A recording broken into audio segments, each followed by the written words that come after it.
Hi guys, sorry I've been quiet.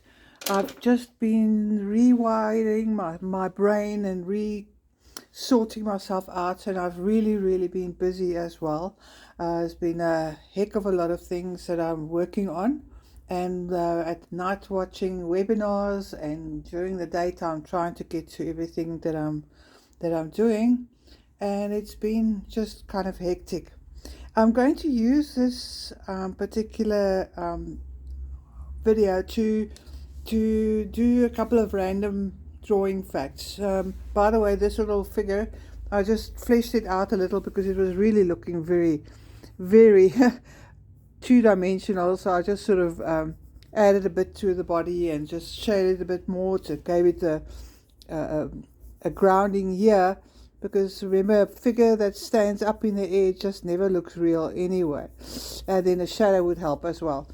Anyway, I came across a post on Facebook today where a person had posted a sketch he'd done, a portrait of a young boy, and he was asking what he'd done wrong, because the features of the boy were sort of, the expression was accurate, but the face came out wider and shorter than it was supposed to be.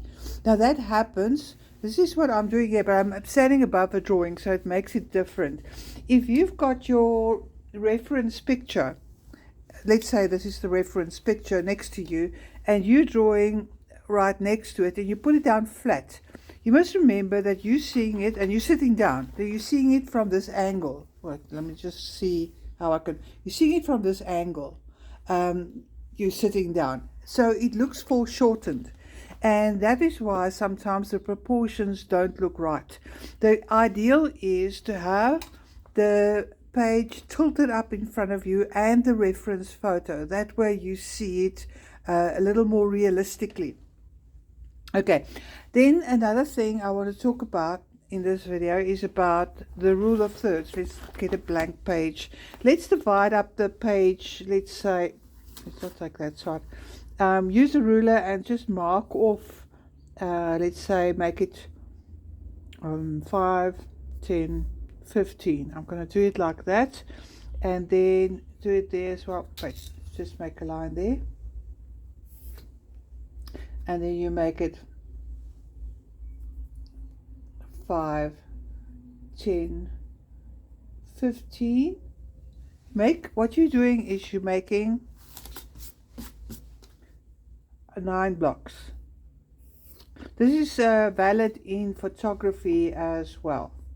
Okay, this is your side. We're not going to use that side.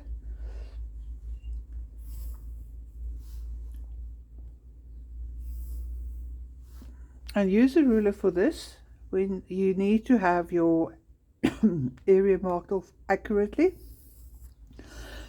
Beg your pardon.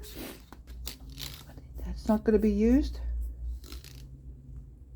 You're going to have, in the end, 9 blocks.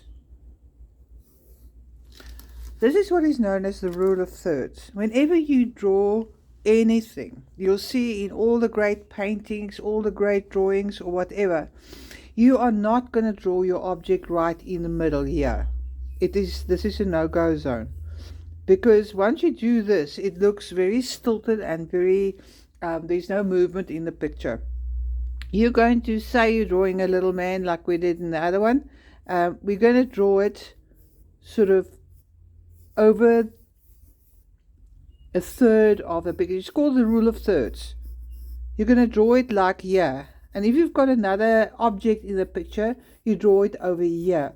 Never in the very center of the picture, because otherwise it doesn't look realistic at all. So you avoid the central part, this part here.